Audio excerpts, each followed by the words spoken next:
Halo semuanya, selamat datang kembali di channel Ruang Film, sebuah informasi untuk kalian penikmat konten spoiler. Oke, di video kali ini kita akan membahas film berjudul Splice yang dirilis tahun 2009. Sesuai dengan judulnya, film ini nantinya akan berkisah tentang eksperimen dua orang ilmuwan yang mencoba menggabungkan DNA dari beberapa spesies menjadi satu untuk melahirkan jenis spesies baru. Jadi nggak usah lama-lama, kita langsung masuk aja ke pembahasan filmnya. Film dimulai dengan memperkenalkan dua ilmuwan genetika yang merupakan pasangan suami istri bernama Clive dan Elsa. Keduanya bekerja di sebuah perusahaan farmasi bernama Newstead dan saat ini tengah mengerjakan sebuah proyek rekayasa genetika, yaitu menciptakan kehidupan baru yang sempurna dengan cara mengkombinasikan atau menggabungkan DNA dari bermacam spesies menjadi satu. Atau sederhananya, mereka ini mencoba menciptakan spesies hybrid unggulan. Setelah 3 tahun bekerja keras, mereka berhasil menciptakan dua jenis spesies baru jantan dan betina yang diberi nama Fred dan Ginger. Jika mereka bisa berkembang biak, maka keduanya tidak perlu repot-repot menggabungkan DNA lagi dari awal. Dan meski bentuk kedua makhluk itu menggelikan mirip larva raksasa, tapi spesies baru tersebut memiliki kemampuan memproduksi protein medis untuk dikembangkan menjadi obat berbagai macam di masa depan, seperti mengobati Alzheimer, kanker, dan penyakit kronis lainnya. Keduanya lantas mempresentasikan kemajuan proyek rekayasa genetika ini kepada kepala fasilitas bernama Joanna. Elsa menyebut keberhasilan ini hanyalah awal, karena ia akan melanjutkan penelitian baru yang merupakan terobosan medis abad ini, yaitu menggabungkan DNA spesies tersebut dengan DNA manusia, dengan harapan bisa menghasilkan protein medis yang lebih baik, demi menyembuhkan lebih banyak lagi jenis penyakit kronis. Akan tetapi, Tante Joanna agaknya kurang setuju dengan ide tersebut. Menurutnya, pencapaian mereka berdua sudah lebih dari cukup. Dan atas keberhasilan ini, Dewan memutuskan akan memulai fase kedua, yaitu tahap produksi. Maka dari itu, Tante berniat mengalihkan dana penelitian untuk membangun lab analisa kimia, agar mereka bisa segera memproduksi obat dari protein medis tersebut yang tentunya jauh lebih menguntungkan bagi perusahaan. Keputusan ini juga dibuat berdasar pertimbangan moral. Apakah menciptakan spesies baru dengan menggabungkan berbagai macam DNA hewan ini etis untuk dilakukan? Mereka hanya tidak ingin kemajuan medis yang sebenarnya bertujuan baik ini justru menimbulkan kontroversi di masa depan. Tante sebenarnya sangat mendukung ide mereka, tapi ada saatnya. Jika fase kedua ini sudah mereka selesaikan, maka selanjutnya Elsa dan Clive bebas melakukan penelitiannya. Elsa tentu saja sangat kesal dengan keputusan tersebut. Sebagai seorang ilmuwan, ia merasa diremehkan dan tidak ingin menghabiskan waktu 5 tahun ke depan dengan sia-sia hanya demi menyatukan protein tersebut. Selain itu, Newstead punya hak paten atas penelitian tersebut, jadi mereka tidak bisa melakukannya di lab perusahaan lain. Dan karena memang gak ada pilihan, keduanya pun akhirnya melanjutkan penelitian itu secara diam-diam. What's the profile? Jane Doe.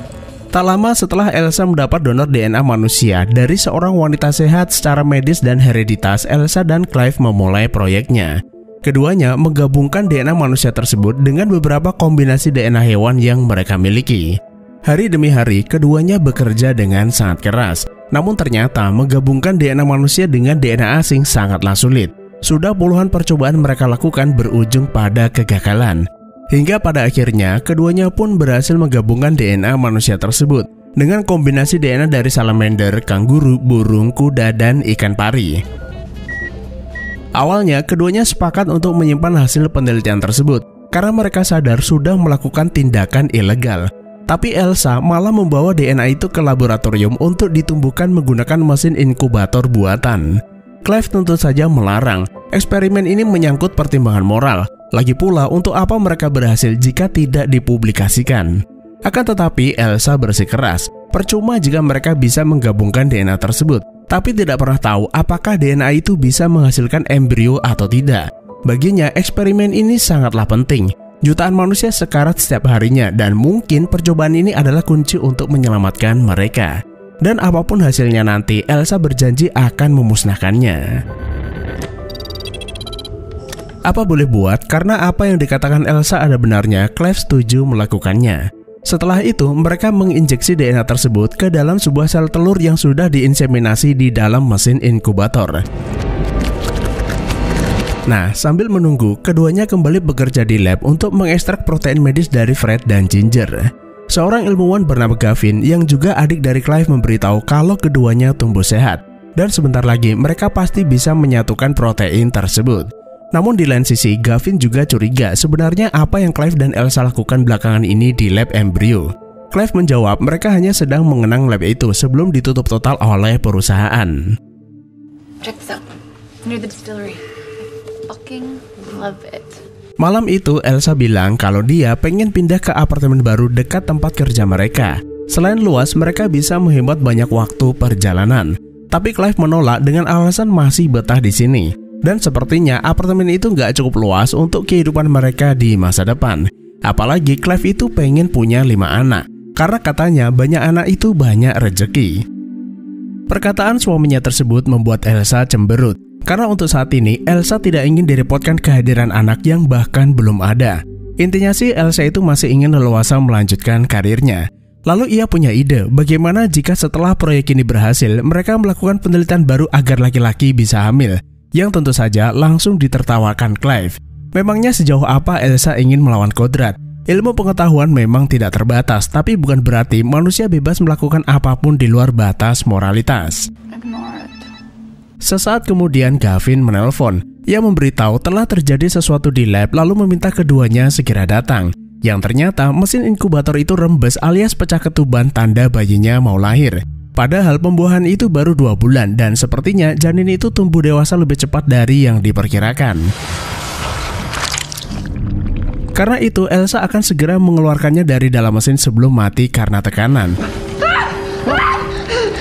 Namun makhluk di dalamnya malah menyengat tangan Elsa dan membuatnya kesakitan. Apa boleh buat, Clive terpaksa memecah kaca mesin inkubator untuk menyelamatkan Elsa, lalu memberinya anti racun yang mulai kejang akibat sengatan sebelumnya.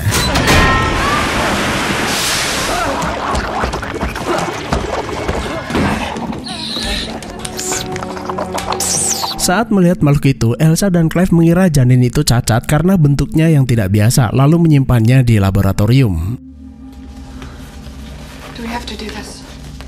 Esok harinya, keduanya berencana membunuh janin tersebut sebelum ketahuan orang lain. Namun saat diperiksa, tinggal cangkangnya saja yang ada kemungkinan makhluk di dalamnya telah keluar. Clive? Dan tiba-tiba makhluk itu muncul mengagetkan Elsa. Elsa dengan tenang mendekatinya sambil berkata kalau ia tidak akan menyakitinya. Makhluk itu sepertinya mengerti lalu bergerak mendekati Elsa. Setelah dipius, keduanya mulai mempelajarinya. Makhluk itu berjenis kelamin betina. Ekornya memiliki racun yang merupakan mekanisme pertahanan diri. Dan karena memiliki DNA manusia, makhluk itu memiliki struktur anatomi mirip manusia, serta gen-gen buruk yang mungkin saja menurun padanya. Tapi yang membuat Clive belum mengerti adalah organ mirip tumor di dadanya. Entah apapun itu, yang jelas makhluk ini berbahaya dan sebaiknya dibunuh saja. Lalu Elsa menunjukkan bahwa pembelahan sel makhluk itu sangatlah cepat. Hitungan hari berubah menjadi menit yang menandakan makhluk ini cepat menua dan mungkin saja akan lebih cepat mati daripada yang seharusnya. Jadi kenapa mereka tidak mencoba membiarkannya hidup sambil mempelajari siklus hidupnya? Karena mungkin mereka tidak akan punya kesempatan seperti ini lagi. Dan apa boleh buat, karena Clive ini adalah suami-suami sayang istri, ia pun menuruti permintaan istrinya tersebut.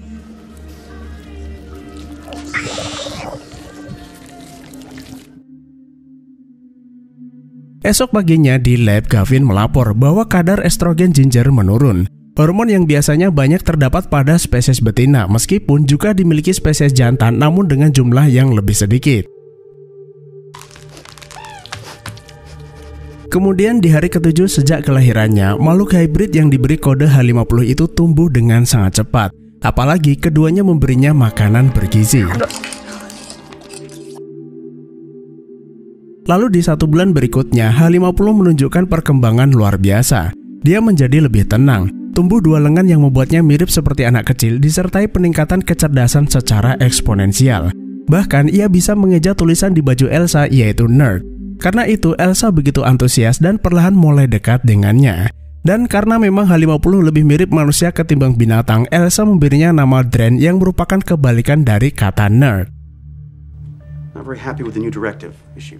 Suatu hari, Clive dipanggil Barlow ke kantornya. Ia bertanya kenapa Elsa belakangan ini jarang kelihatan. Barlow mengerti Elsa itu kesal dengan keputusan direksi. Tapi satu hal yang perlu ia ketahui, fase kedua dari proyek genetika ini sangatlah penting, terutama presentasi di hadapan investor. Jika mereka tidak mendapat pendanaan baru, maka perusahaan ini diambang kebangkrutan, yang artinya fase kedua bukanlah pilihan, melainkan satu-satunya peluang perusahaan. Clive mengerti dengan hal tersebut, karena itu ia berjanji akan memberikan yang terbaik bagi perusahaan. What is she doing in this room? Sampai di live, Clive dibuat terkejut melihat Elsa membiarkan peliharanya itu ada di luar ruang karantina serta tidak menutupi ekor beracunnya. Mereka bisa mendapat masalah besar jika seseorang melihatnya. Terlebih, Barlow akan merenovasi gedung ini untuk dijadikan lab farmasi, jadi Elsa itu harus memindahkannya ke tempat yang lebih aman. Elsa pun menjelaskan kalau ia butuh lebih banyak simulasi untuk memonitor perkembangannya. Yang kedua, dia bukan peliharaan, dan masalah tempat, Elsa akan membawanya ke gudang bawah tanah. How do you know nobody goes down there? Have you ever? Namun tanpa mereka ketahui, Gavin masuk ke dalam karena mendengar Elsa dan Clive bertengkar. Ia tidak menyadari Dren ada di belakangnya dan siap menyerang dengan ekor beracunnya. No. Tapi untungnya Elsa melihatnya lalu mencoba menenangkan Dren. Singkat cerita, keduanya pun membawa Dren ke ruang bawah tanah. Elsa akan mencoba merawatnya sampai tiba waktunya dikenalkan pada dunia. Hal itu pun membuat Clive semakin kesal. Bukankah Elsa sudah berjanji akan merahasiakannya? Elsa berkata hal itu bukan masalah. Sebentar lagi orang-orang akan melihat Fred dan Ginger. Dan setelah itu, dunia pasti ingin tahu apa yang bisa mereka ciptakan selanjutnya. Namun tiba-tiba Dren muntah-muntah. Ia mengalami demam hingga mencapai 100 derajat Celcius dan mulai sesak nafas. Keduanya mencoba menyiramnya dengan air dingin, tapi nampaknya hal itu tidak banyak membantu. Untuk sesaat, Clive berpikir, lalu ia menenggelamkan Dren ke dalam air yang secara mengejutkan Dren kembali bernafas di dalam air. Clive menyebut benjolan yang pernah ia lihat di dalam tubuhnya itu bukan tumor, melainkan paru-paru amfibi. She's breathing. Setelah itu, keduanya membersihkan gudang lalu menidurkan Dren. Elsa berterima kasih pada Clive sudah menyelamatkan Dren lalu memeluknya. Namun, tanpa mereka sadari, kemesraan keduanya dilihat sama si Dren yang ternyata belum tidur. Kemudian 3 bulan berikutnya, Clive dan Elsa mewakili perusahaan mempresentasikan Fred dan Ginger di hadapan para investor. Namun saat Fred dan Ginger diperlihatkan, keduanya malah berantem dan saling membunuh satu sama lain. Karena rupa-rupanya Ginger yang sebelumnya diketahui berjenis kelamin betina mengalami perubahan hormon menjadi jantan. Dan untuk saat ini belum diketahui penyebabnya. What happened? Tapi Tante Joanna itu nggak mau tahu dan ia ingin protein itu segera diekstrak tanpa harus memulai segalanya dari awal. What did you expect when you made it? Didn't you have a plan? I know a place we can take her. Selesai dimarahin, Clive berkata tempat ini sudah nggak aman untuk Dren. Dan malam itu juga, keduanya membawa Dren ke rumah masa kecil Elsa di desa demi keamanan. Tapi sesampainya di sana, Dren berontak lalu kabur ke tengah hutan. Yang ternyata Dren itu hanya kelaparan dan terlihat asik memakan seekor kelinci. Do you understand? Dren, look at me. Dren, you must never ever run off on me like that again. Terlihat 4 bulan sejak kelahirannya, Dren sudah tumbuh dewasa. Setengah badan ke atas adalah manusia, tapi kakinya mirip seperti perpaduan kaki kanguru dan kuda. Sementara ekornya terlihat seperti ekor ikan pari yang beracun. Elsa kemudian menempatkannya di gudang. Tempat ini cukup luas dan terdapat bak penampungan air untuk berendam. Esok paginya, Clive dan Elsa kembali ke lab untuk bekerja. Sementara Dren mereka tinggal sendirian di desa. Di tempat itu, ia menemukan barang-barang milik Elsa yang membuatnya penasaran serta rasa keingintahuan yang tinggi. Saat ia menemukan boneka Barbie, Dren melihat ke cermin seakan ingin bertanya, kenapa kepalanya botak, jelek, dan enggak punya rambut.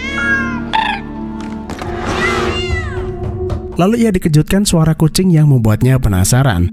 Namun alih-alih memakannya, Dren itu malah senang lalu menjadikannya teman. Dan meski setiap malam Elsa itu pulang ke desa, tapi lama-lama Dren menjadi bosan. Sudah seminggu Dren ada di sini dan tidak sekalipun ia diizinkan keluar. Karena itu Dren jadi ngambek lalu membanting barang-barang sebelum akhirnya ia berhasil kabur melalui jendela atap. Elsa dan Clive bergegas menyusulnya. Karena kurang hati-hati, Dren kepleset dan hampir jatuh. Tubuhnya merespon lalu keluarlah sepasang sayap dari punggungnya. Dren merasa inilah saatnya ia mendapat kebebasannya. Tapi saat mendengar bahwa Elsa dan Clive menyayanginya, Dren mengurungkan niatnya lalu kembali ke dalam. Esok paginya di lab, Barlow bertanya apakah Clive sudah berhasil mengekstrak protein medis yang diminta Tante Joanna. Clive tidak menjawab apapun karena ia menyadari mendapat sampel dari makhluk yang sudah mati tidak ada gunanya. Terkecuali mereka diizinkan memulai segalanya dari awal. Sementara di rumah, Elsa lagi ngedandanin Dren layaknya anaknya sendiri. Tanpa sengaja, Elsa itu menemukan sketsa wajah Clive yang dibuat Dren. Dan karena malu, Dren kabur ke kamar. Nah, dari situlah Elsa tahu kalau Dren memelihara kucing lalu melarangnya. Elsa berkata tidak segala yang ia inginkan bisa ia miliki dan hal itu adalah bagian menjadi dewasa. Elsa sengaja berkata seperti itu mungkin karena rasa cemburu. Kenapa Dren cuma gambar Clive sedangkan orang yang merawatnya sejak kecil adalah Elsa? Sampai di rumah, Clive mendapati Elsa udah terlelap. Tumben-tumbenan Elsa itu udah tidur jam segini karena biasanya masih bermain bersama Dren hingga larut malam. Clive lalu pergi ke gudang nengokin Dren dan melihatnya lagi bersedih. Karena kasihan, Clive muter musik lalu ngajarin Dren berdansa. Dren terlihat begitu senang dan keduanya pun hanyut dalam kegembiraan. Nah, saat melihat raut wajah dan ekspresi Dren dengan teliti, Clive menyadari Dren sangat mirip dengan Elsa. Dari situlah ia mengerti bahwa DNA yang digunakan untuk eksperimen adalah DNA Elsa itu sendiri. Yang tentu saja membuat Clive sangat marah kenapa Elsa tidak memberitahunya dari awal. You put yourself into the experiment. It's your DNA. Dren? Esok paginya, Elsa meminta maaf pada Dren lalu mengembalikan kucing peliharaannya.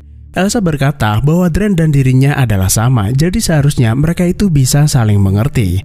Akan tetapi, Dren udah nggak menginginkannya lalu membunuh kucing itu dengan racunnya. Dren! Karena marah, Elsa menamparnya, tapi Dren balik nyerang sambil menodongkan ekor ke arah lehernya. Namun bukan untuk menyakitinya, melainkan mengambil kunci di lehernya untuk membuka pintu gudang. Tapi belum sempat ia keluar, Elsa memukul kepalanya hingga pingsan. Setelah itu, Elsa mengikat Dren kemudian memotong ekor beracunnya. Di saat yang sama, Clive pulang dari lab lalu bertanya apa yang Elsa lakukan. Elsa memberitahu bahwa Dren mulai nggak stabil. Dia membunuh kucing itu serta hampir membunuhnya. Dan seperti yang sudah ia katakan sebelumnya, penggabungan DNA manusia ini akan menghasilkan protein yang lebih baik dari Fred dan Ginger. Jadi, potongan ekor ini akan ia bawa ke lab untuk diekstrak. Sampai di lab, tak butuh waktu lama bagi Elsa menyatukan protein tersebut, lalu melaporkannya kepada Barlow bahwa ia sudah mendapat yang ia inginkan. Pagi itu, Clive yang khawatir keadaan Dren pergi ke gudang untuk memeriksa kondisinya, tapi ia tidak menemukannya ada dimanapun. Namun tiba-tiba Dren muncul dari belakang lalu menciumnya. Clive langsung memarahinya kalau Dren tidak boleh melakukan itu padanya. Tapi karena Clive udah lama gak dapet jatah dari Elsa, Clive mulai larut kemudian terjadilah sesuatu. Sialnya, belum juga kelar, Elsa malah nongol dari balik pintu lalu pulang ke apartemen. Don't. Forget about what it means to me. There are some things you do not do. Setelah itu, keduanya pun terlibat pertengkaran. Clive mengaku salah dan semua ini terjadi di luar kendalinya. Semua ini gara-gara Elsa yang sangat berhasrat menciptakan Dren. Clive menyadari Elsa itu tidak menginginkan anak secara alami akibat trauma masa kecilnya. Karena itu, ia mengalihkan perhatiannya dengan melakukan eksperimen. Tapi di luar dugaan, Dren malah tumbuh layaknya manusia. Sementara mereka malah mengurungnya yang secara tidak langsung merampas hak-hak hidupnya. Satu-satunya cara mengakhiri kekacauan ini hanyalah mengakhiri Dren. Dengan begitu, tanggung jawab mereka juga akan berakhir. Sesampainya di rumah, Elsa mendapati Dren dalam keadaan sekarat lalu meninggal tak lama kemudian. Clive berpikir mungkin ini adalah akhir dari siklus hidupnya, kemudian menguburnya di belakang rumah. Do you want to say anything? Nah, saat lagi beres-beres, mereka malah kedatangan tamu tak diundang, yaitu Gavin dan Barlow. Orang-orang di lab memberitahunya bahwa protein yang diekstrak Elsa mengandung DNA manusia. Gavin juga memberitahu bahwa Elsa menciptakan makhluk aneh yang merupakan penggabungan manusia dan binatang. Ia ingin spesimen itu diberikan kepadanya. It doesn't belong to you. Where is it? Lalu Elsa memberitahu spesimen yang ia cari baru saja dikubur. Jika mau, silahkan mencarinya di belakang rumah. Namun ternyata Dren itu belumlah mati. Ia bangkit dari kubur lalu menyerang Barlow. Tidak hanya itu, Dren berubah menjadi liar. Ekor beracunnya tumbuh kembali. Dan seperti yang terjadi pada Fred dan Ginger, Dren berubah menjadi laki-laki. Ada kemungkinan Dren saat itu mengalami mati suri karena sedang berada di fase perubahan. Nah, sekedar informasi, beberapa jenis hewan memang bisa mengalami perubahan kelamin karena faktor adaptasi lingkungan ataupun demi keseimbangan populasi. Misalnya hewan amfibi seperti kata yang terpapar racun. Lama-kelamaan akan kehilangan hormon testosteron lalu berubah menjadi kata betina. Bahkan ada juga hermaprodit yang punya kelamin ganda seperti cacing atau ikan badut. Dalam kasus ini, mungkin saja Dren ini termasuk spesies hermaprodit jenis protogini, yaitu spesies yang lahir betina kemudian berubah menjadi jantan. Setelah menyerang Barlow, giliran Gavin yang diserang. Clive dan Elsa mencoba mencarinya, tapi sialnya senter yang mereka bawa malah kecebur kolam. Clive mencoba mengambilnya, tapi ia malah terkena serangan hipotermia saking dinginnya. Dan di saat yang bersamaan, Dren muncul di hadapan Elsa. Elsa yang ketakutan pun mencoba kabur, namun sayangnya Dren berhasil menangkapnya. Dren yang udah berubah menjadi laki-laki ternyata juga memiliki ketertarikan dengan lawan jenis lalu membuahi Elsa. Mendengar teriakannya, Clive bangkit lalu menusuknya dengan batang kayu. Dren membalas dengan menusukkan racun hingga membuat Clive meninggal. Elsa yang ada di dekatnya mengambil batu besar lalu menghantam kepala Dren hingga membuatnya tewas.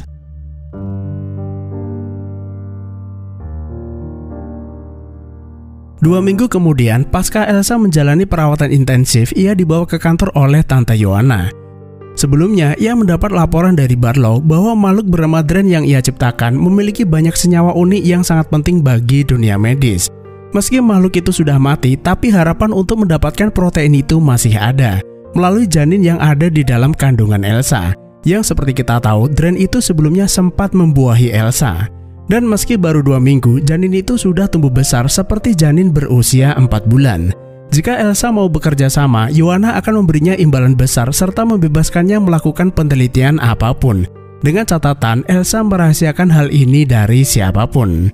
Elsa yang kini udah nggak punya siapa-siapa dan memang sejak awal mendedikasikan hidupnya demi penelitian menerima tawaran tersebut dan akhirnya film pun selesai. Nah, jadi film ini adalah sebuah film yang mencoba mengingatkan kita tentang bahaya ketika sains melampaui batas normal. Film ini membuktikan bahwa tanpa adanya etika, penemuan terhebat sekalipun bisa menjadi bencana.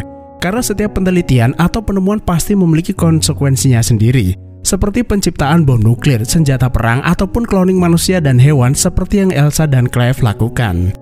Elsa berambisi menciptakan spesies hibrida dari DNA gabungan manusia dan hewan dengan alasan medis. Awalnya ia mengira ciptaannya itu hanya seperti 2 spesies sebelumnya. Namun realitanya ciptaannya itu justru tumbuh menjadi manusia sempurna beserta naluri hewannya, yang pada akhirnya tidak bisa ia kendalikan. Manusia normal aja bisa bertindak seperti hewan, apalagi manusia setengah hewan. Jadi intinya cukup sekian saja. Terima kasih udah menonton. Sehat selalu buat teman-teman dan sampai jumpa di next video.